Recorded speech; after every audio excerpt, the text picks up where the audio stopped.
20 years ago, a prospect for peace in the Middle East, after decades of conflict between Palestinians and Israelis. This two-part film tells the story of secret negotiations in the political shadows. A story of the search for common ground in the midst of a region in constant turmoil. And at the center of it all, an unlikely mediator. Ladies and gentlemen, His Excellency Johan Holt, Minister of Foreign Affairs of Norway. The Scandinavian country of Norway. Minister of Foreign Affairs of Egypt. The Honorable Anthony Lake, Assistant to the President for National Security Affairs.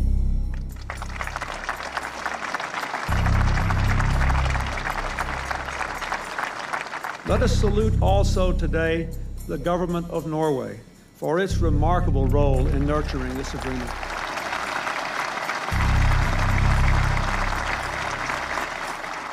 September 1993. Israeli Prime Minister Yitzhak Rabin and Palestinian leader Yasser Arafat shake hands.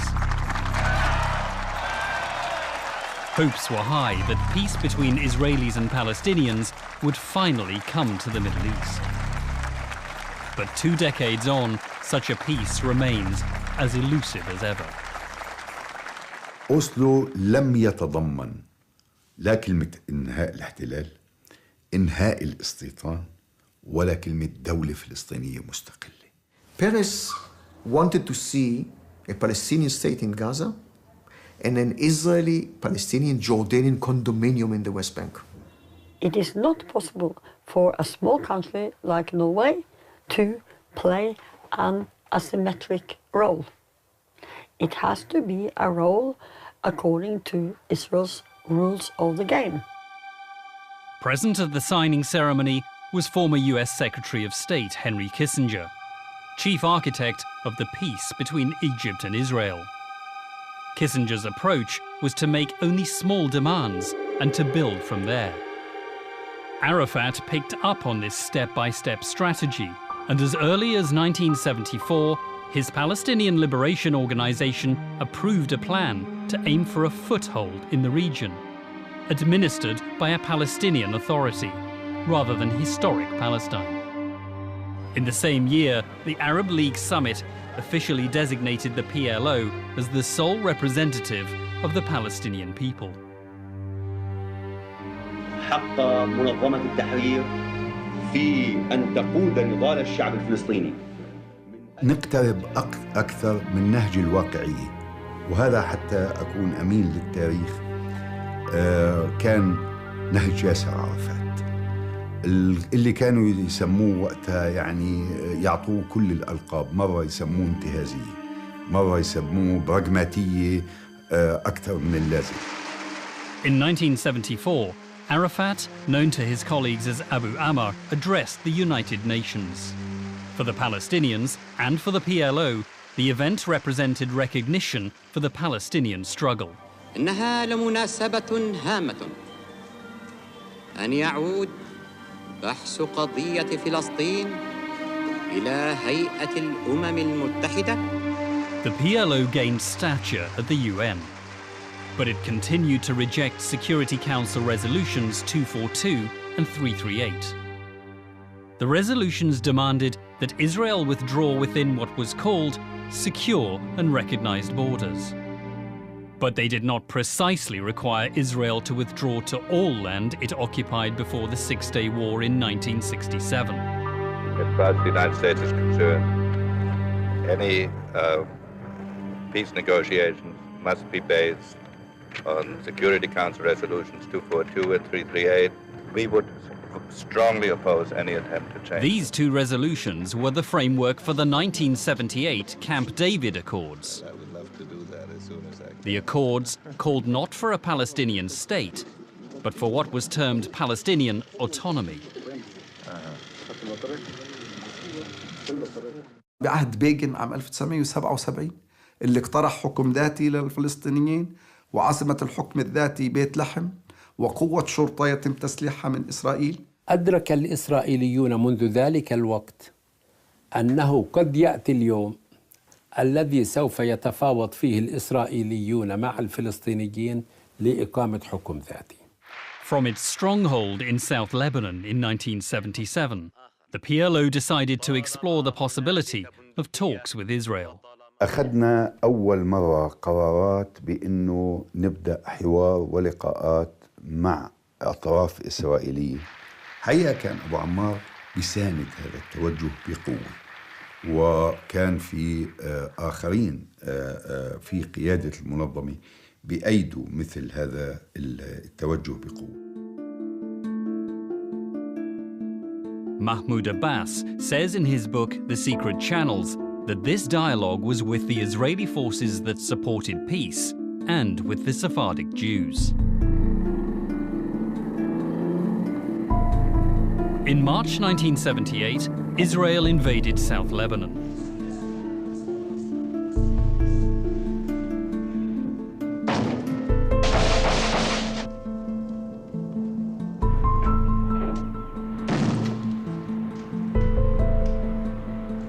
The United Nations responded by deploying a peacekeeping force into South Lebanon. Known as UNIFIL, part of this force was made up of Norwegian troops. I had visited for the first time as a Norwegian soldier visiting the UNIFIL forces in Lebanon. I came with friends through Israel.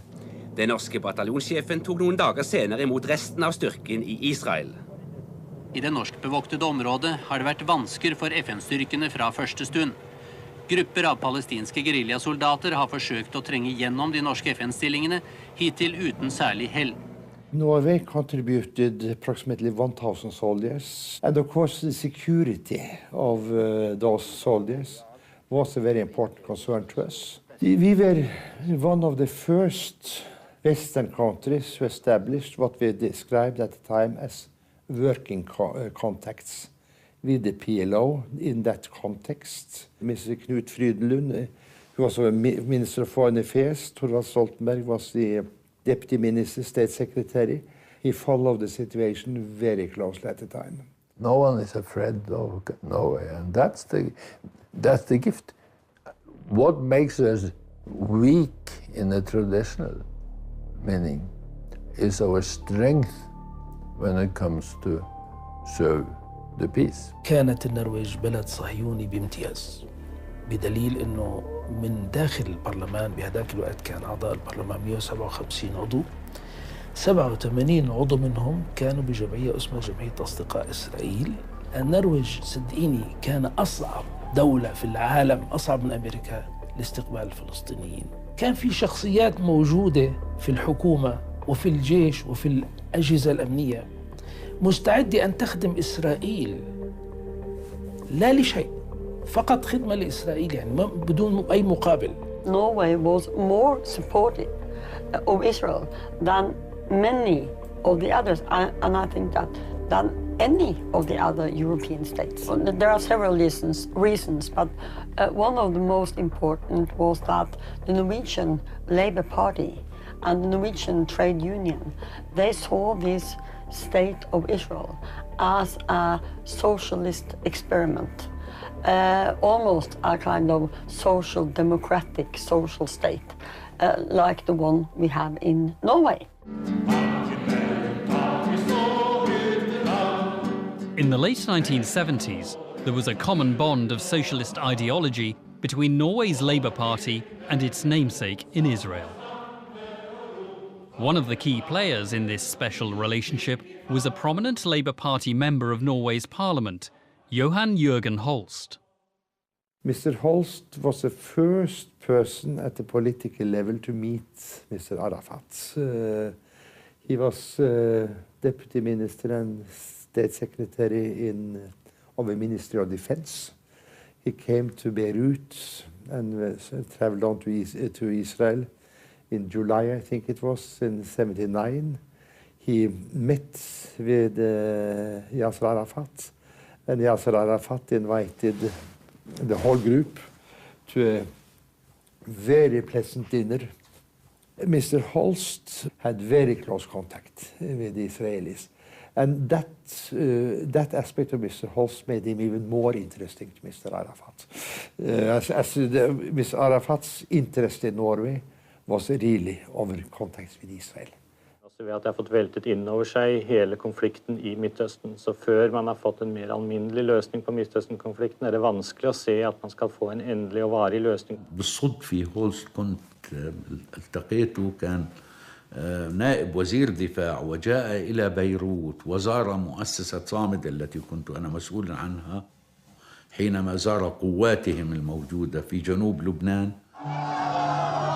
In 1979, the Shah of Iran fled into exile. Israel lost an ally and a major oil supplier. The United States asked Norway to guarantee to sell its North Sea oil to Israel. Concerned about repercussions for its UN troops in Lebanon, Norway sent its diplomat Hans Longve to seek assurances from Arafat. Mr. Arafat, after reflecting only for a few split seconds, he said, I will have no objection to such a Norwegian guarantee to Israel on one condition. When I need a secret back channel to Israel, you provide it. Yasser Arafat wanted the Norwegians to act as intermediary between himself and Israel. The Norwegians and the Norwegian government were just shocked to hear the message coming back from Arafat. So from 1979 and every year from there onwards, the Norwegians tried to set up a secret back channel between the PLO and Israel. But Israel were absolutely not willing at all to listen to anything that a Norwegian could come up with from Arafat and the PLO. In 1982, the PLO lost its base in Lebanon.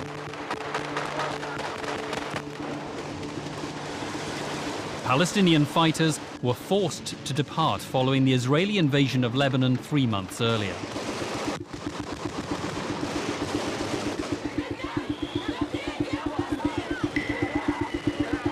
A US brokered deal led to Arafat and his entourage moving to Tunisia. It was actually an invitation from Arafat to my predecessor as Foreign Minister, Knut Frydenlund, and myself, I have been Defense Minister. And we went in 1982 for New Year's Eve with Arafat in Tunis at that time. Arafat asked us directly if we could help him getting a direct contact between PLO and the Israeli Labour Party. And I was at that time a member of the Assembly of the Socialist International. And it turned out to be a strong interest in the Socialist International for trying to contribute to normalization of the relationship between the Palestinians and the Israelis. To help with his charm offensive, Arafat turned to senior PLO member Issam Satawi to act as his main go-between. Arafat appointed Dr. Sartawi, and he came here, visited me, because I should take care of this from the Norwegian side. And I had a very good impression of him. I believe that the PLO has been the greatest achievement of our suffering people. I believe that the PLO is the most needed object. But a PLO... And then we should meet in Albufeira. There was the Socialist International had its assembly meeting in Albufeira in Portugal. And then there was some shooting, suddenly. And we rushed out in the lobby. And there was Sartawi, Dr. Sartawi, killed, shot down.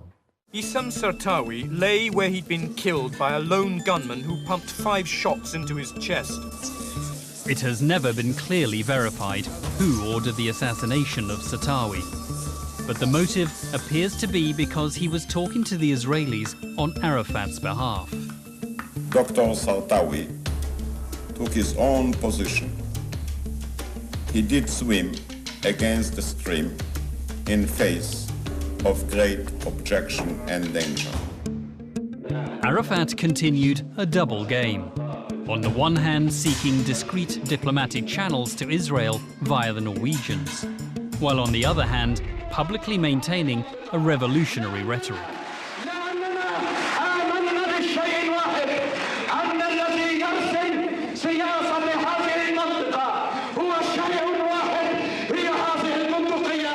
أبو عمار قال لي هذه فاتحة خير يا عمر، بدي إياك بهدوء تشتغل مع ستولتنبرغ تحديدا بهدوء إلى أن يعني لكن بدك تكون عارف إنه شغلة ليست سهلة، لأنه ستولتنبرغ ما زال عنده مواقف داعمة لإسرائيل.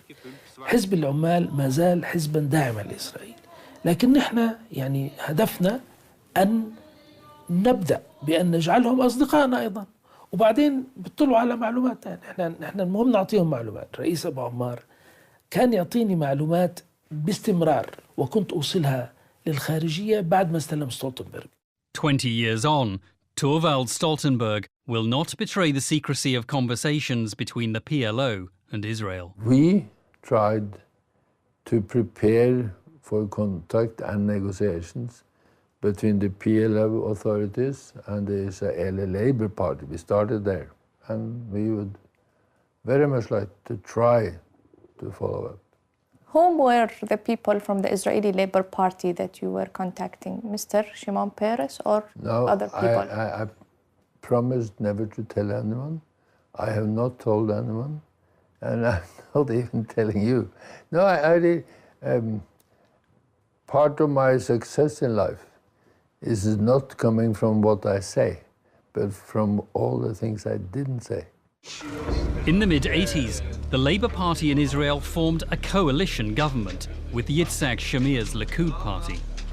Shamir gave a nod and a wink for Likud member Moshe Amarav to hold secret talks with Palestinian politician Faisal al-Husseini in Jerusalem. Discussion centered on PLO recognition of Israel, autonomy on the West Bank, and a federal relationship with Jordan. The so-called Amarav-Husseini plan became a model for the subsequent Oslo Accords years later. But all that was soon dwarfed by the outbreak of the First Intifada, a Palestinian uprising which took both Israel and the PLO by surprise. Stop the riots and let's talk.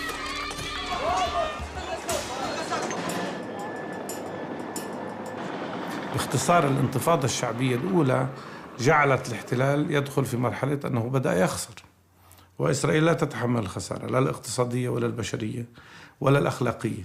وعندما يشعر الإسرائيلي أن هناك من يحتل موقع الضحية بدلاً منه يفقد صوابه. Palestinian boys throwing stones against Israeli tanks. This David and Goliath contest put the Israelis under great pressure. Time was now of the essence. In an exclusive for Al Jazeera, the Norwegian Foreign Ministry has released highly confidential documents that include a 1988 hand-delivered letter from Foreign Minister Stoltenberg to Israeli Foreign Minister Peres. Stoltenberg wrote that only by relieving itself of the burden of the occupied territories can Israel succeed and prosper. I am ready to talk with any Palestinian that will renounce terror, that will accept 242 and 338 and recognize Israel. Come and negotiate with us. Then you can claim whatever you want. 88 القيادة الفلسطينية عملت زفة مصطنعة، لكن في الواقع كان ياسر عرفات يريد أن يقول نحن نوافق على القرار 242، بس كيف بده يغلفها؟ إنه بصير عنا دولة، فعمل دولة في الهواء. قيام دولة فلسطين فوق أرضنا الفلسطينية، فوق أرضنا الفلسطينية وعاصمتها القدس الشريف. حين توافق قيادة منظمة التحرير على 242 الذي ظلت تحاربه منذ صدوره في نوفمبر 67، في الواقع شطب كل شيء في القضية الفلسطينية. Except all United Nations resolutions, including 242 and 338. And I accept the international equality. Who is against international equality? فبدأ الاقتراب من المجتمع الدولي الذي كان مقاطعا ومواجها لمنظمة التحرير كمنظمة إرهابية. بدأ التعامل يختلف. In 1988, Sweden mediated between the PLO and the United States. A public meeting was held in Stockholm. PLO parliament, the Palestinian parliament, the PNC had accepted two states, Palestine state and Jewish state, between brackets, Israel. In his speech to the UN General Assembly in Geneva in 1988, Arafat formally condemned terrorism. أبو عمار بخطاب جنيف حكى بشكل مغمغ، ما عجبش الأمريكان، إنه ما قالش بصراحة أنا أنبذ الإرهاب. فقالوا له بتعمل مؤتمر صحفي تاني يوم بجنيف، وكان هذا أظن ب 14/12/88، وبتقول فيه الكلام الصريح: أنا باسم منظمة التحرير أعلن عن نبذ الإرهاب، بالإنجليزي حتى. فبالمؤتمر الصحفي بلش أبو عمار مش عارف كيف بده يقولها، فصار يقول أول إشي I announce terrorism. فهبوا عليه الصحفيين: لا مش هيك. As for terrorism, I announced it yesterday in no uncertain terms, and yet I repeat for the record,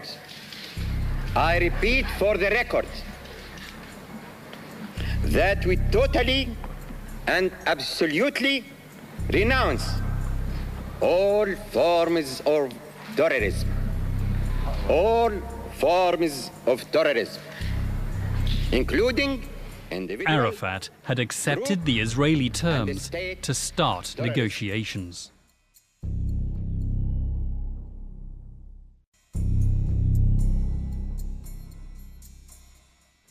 I repeat for the record. In December 1988, PLO leader Yasser Arafat, known to his colleagues as Abu Ammar, publicly renounced violence. All forms of terrorism. Over the years, Norway had discreetly been talking to the PLO. With Arafat renouncing violence, Norway was now ready to pay him an official visit at the PLO headquarters in Tunis. Tradisjon med et langt og godt forhold til Israel. Og i det arbeidet stilte vi 2 krav til PLO. At de skulle anerkjenne Israel, og at de skulle ta avstand fra terrorisme. Det gjorde Arafat. It was the first time a Norwegian foreign minister visited PLO. It was definitely a successful visit because it was a breakthrough for official contacts. The same foreign minister, Thorvald Stoltenberg, the father of the Prime Minister of Norway today, he went on a mission to Arafat in Tunis in 1989. And at that meeting, they had a secret part that no one knew about. The Norwegians worked with Arafat on creating a channel of communication between the PLO and Israel, far from public scrutiny.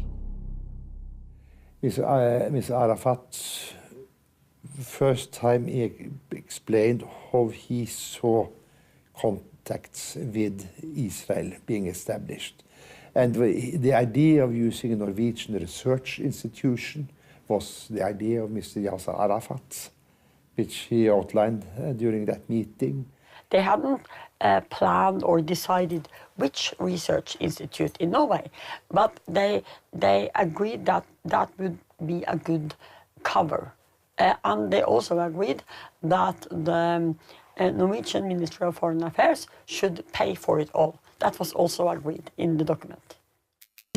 Fafo was a think tank in Oslo founded by the trade unions and connected to Norway's Labour Party.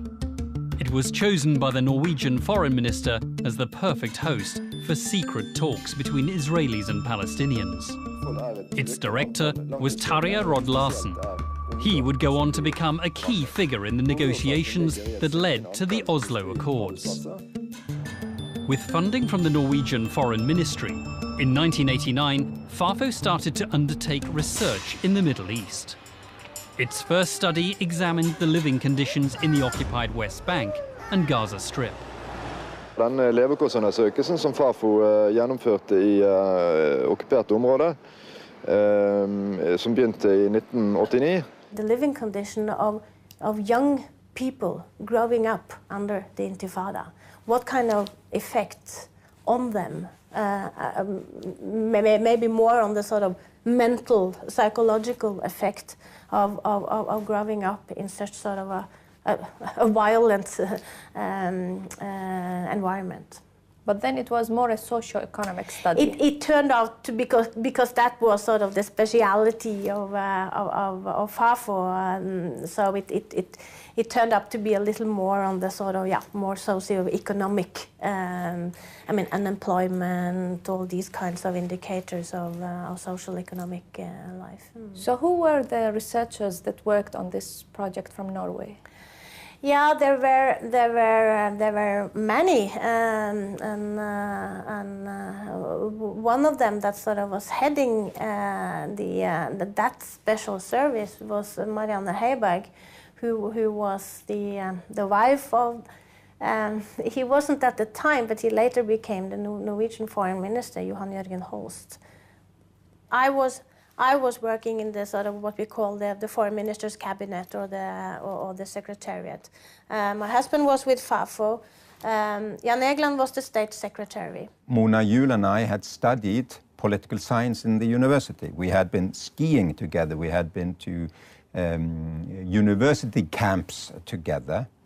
And her husband, Tarjei Rod-Larsen, I also knew from his work as an academic and his work in creation of Fafo, the trade union think tank. So these were my friends when I became the deputy of Thorvald Stoltenberg in the Ministry of Foreign Affairs. It's often difficult for foreigners to understand that Norway is a very, very small country. And the Labour Party has ruled Norway for the most of the post-war period. So you have connections. You are almost families married together within the Labour Party. Like almost, we sometimes call it the Royal Labour Party because they are like a dynasty. This dynasty was very tight-knit. Foreign Minister Stoltenberg appointed Jan Egeland as his deputy and Mona Juel as Egeland's secretary. She was married to Tarjei Rod-Larsen, the director of Fafo. Stoltenberg's sister-in-law was Marianne Heiberg, who worked in Fafo. She was married to Defense Minister Johan Jørgen Holst. This made Holst and the Foreign Minister Stoltenberg brothers-in-law. Holst himself later became Foreign Minister. This extended political family became the Norwegian team in the secret Israeli PLO talks. They could use that research institution as a front for a diplomatic effort to facilitate peace talks between the two parties and do that in all secrecy. You are very critical about this. Why? I think researchers should not usually be take on two hats or be in double roles. In Tel Aviv, another research institute was also acting as a cover for communication between the Israelis and Palestinians. This was the Economic Cooperation Foundation, set up by Israeli Labour Party MP Jussi Beilin. An NGO that we were leading, Hirschfeld and myself, an NGO which was created earlier by Beilin and Hirschfeld, we were able to go between the two sides in Jerusalem and pass messages and come with ideas and even bring the two sides unofficially together under our umbrella of an NGO. I was involved with talking to the Palestinian side for many years in a very informal way, mainly with people like Hanan Ashrawi and Faisal Husseini from East Jerusalem, and with whom it was easy to talk. By 1989, with the Palestinian Intifada in its second year, there were few signs of hope for peace. Hundreds of Palestinians had been killed and thousands detained.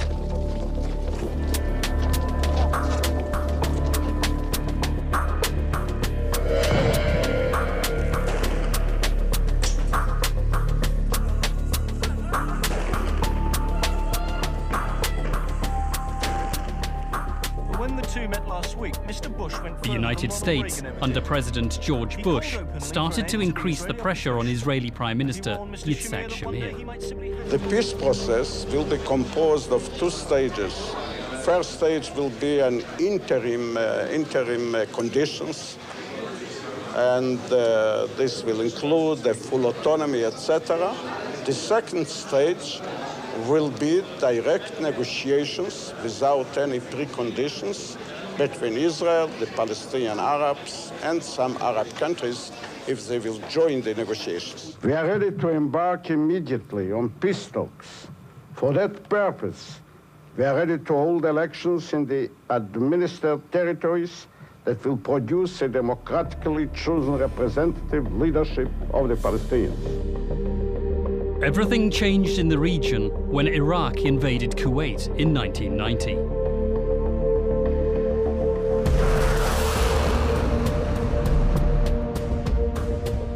The United States led a coalition of nations that retaliated against Iraqi forces.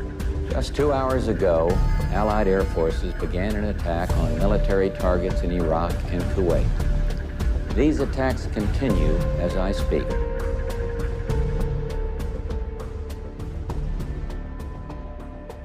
Arafat rejected a military solution to Iraq's invasion of Kuwait. This proved a costly decision. Before the Gulf War, PLO received big financial support from the Arab Gulf states. After the war, because of Yasser Arafat's support to Saddam Hussein, that financial support disappeared. They came out of that war very weakened. And I think, frankly, that was also one of the reasons why the Israelis were more interested in discussing with them after the Gulf War than before. We, of course, have close relations with the United States of America. They are an ally, they are a friend, and we made no secret of our contacts with the PLO, obviously. And we shared some of our assessment based on our communications with PLO with our American friends, yes.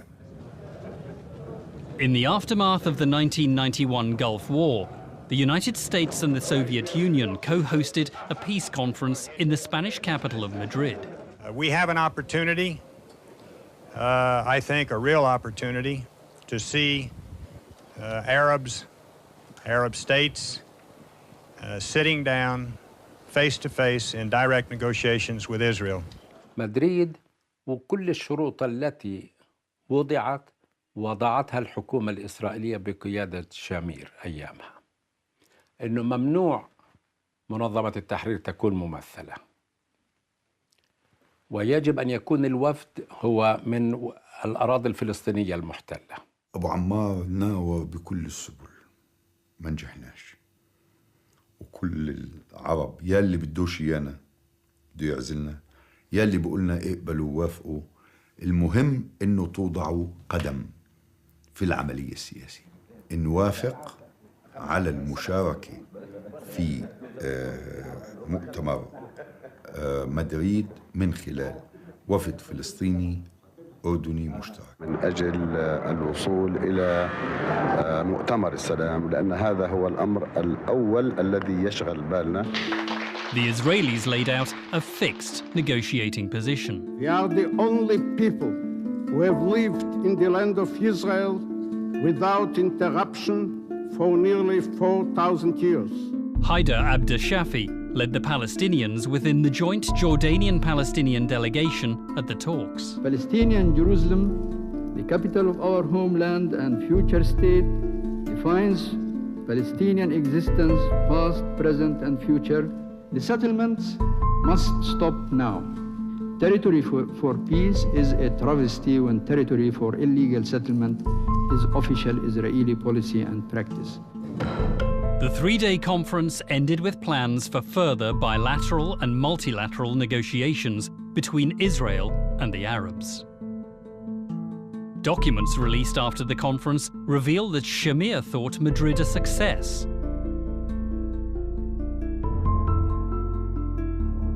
And that James Baker said that the US did not support an independent Palestinian state.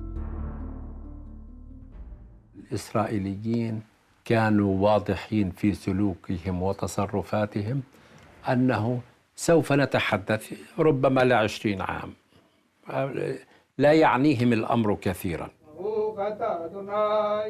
Israelis who celebrated the end of Hanukkah in Washington arrived 5 days late, an attempt to make it clear to the United States that they're here on their own terms and won't respond to pressure. After Madrid, negotiations moved to Washington, D.C. We sincerely feel that our ideas are fully in conformity with the framework of this process as it was laid ahead, and we speak with a joint Jordanian-Palestinian delegation. Hello, good evening, everybody. We met like we met in the morning, the heads of delegations.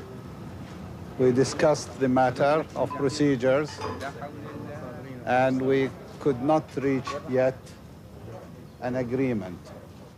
The Israeli government shifted unabashed to the intransigent and openly declared position of claiming all Palestinian territory, not conceding anything for the Palestinians, and refusing to recognize their unity, the unity of the Palestinians inside and outside.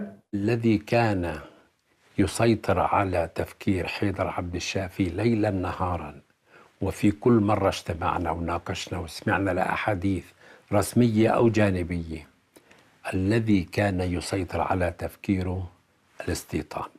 And the Israelis, they were more and more angry about this very old, calm, distinguished man talking about settlements.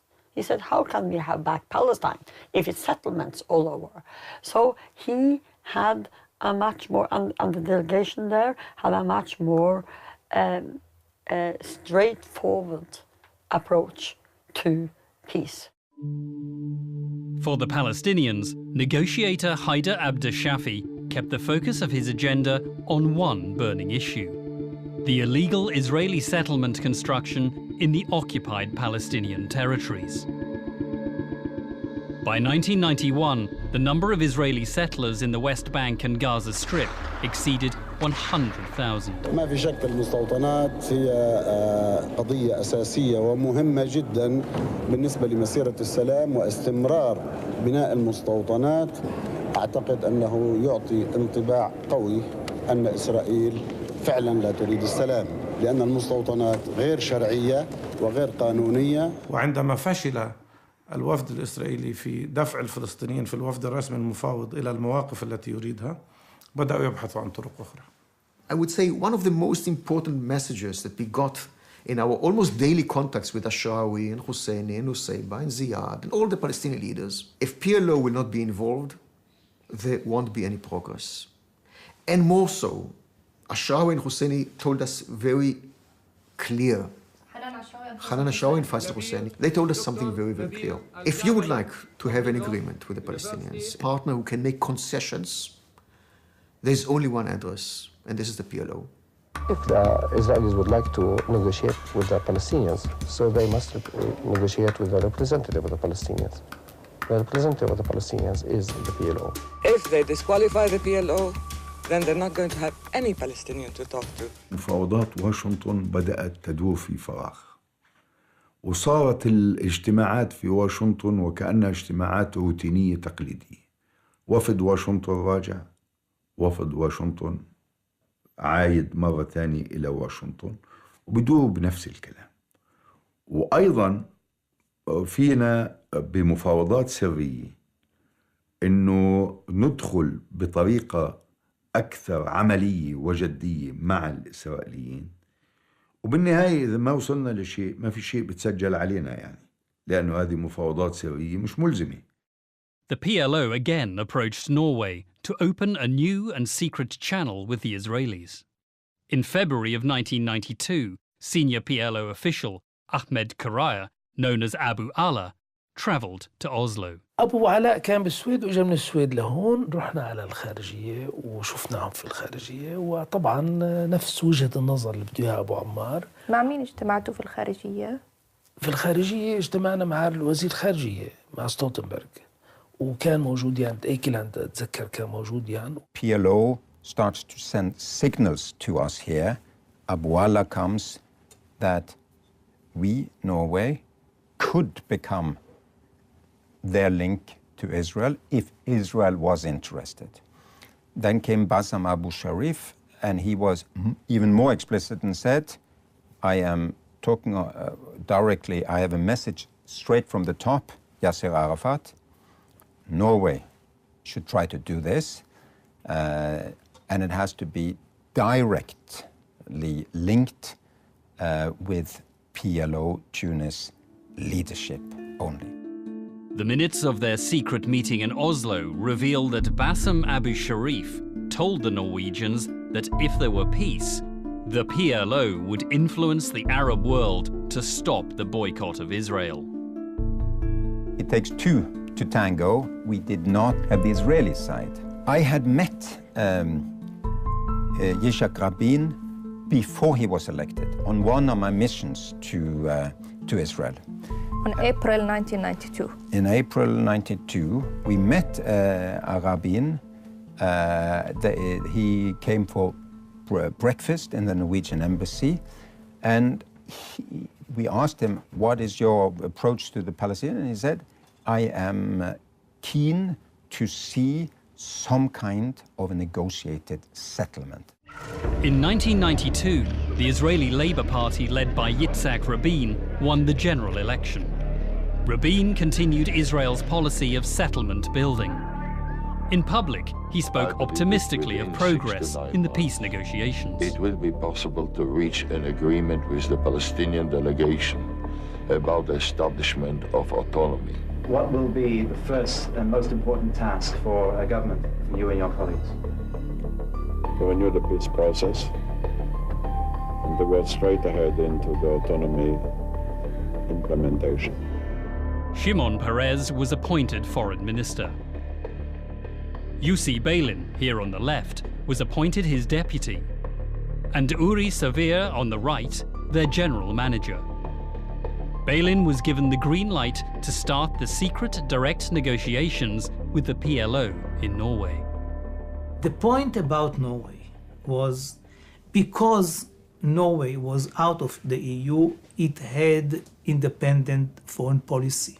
We had meetings with Terje Larsen, with his people. And we had many meetings, but very little came out of it. But I then started to understand much better the mindset of both parties. Beilin actually told the Norwegians that it's good that they will make contact with Hirschfeld, later I joined, in order to facilitate, in order to, that you'll have like two NGOs, two non-governmental dialogue. This was and we met, Hirschfeld met Larsen before, I met him April and later. We found a brother, in a way, a man who thinks very similar to our way of thinking. His wife was the head of the office of the minister and his deputy. And second is the minister and the deputy were very close friends of Larsen, all of them from the Labour Party, all old friends. Mr. Stoltenberg was the foreign minister. I knew him very well, and he was very, very enthusiastic about the process. Mr. Stoltenberg met Shimon Peres, who was the Minister of Foreign Affairs of Israel in New York at the opening of the General Assembly in September. And on the basis of those contacts and follow-up contacts, the Thorvald Stoltenberg's assessment was that time was ripe to follow up the suggestion of Mr. Arafat. The PLO and Arafat were exactly weak enough. So this was exactly the time that the Israelis should choose to start negotiating with PLO outside. PLO before Oslo was almost dead. Israel was the strong power. And Israel decided who to talk to, when to talk, the terms of the negotiations.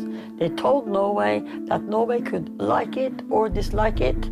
They could do as Israel said, say, or go home.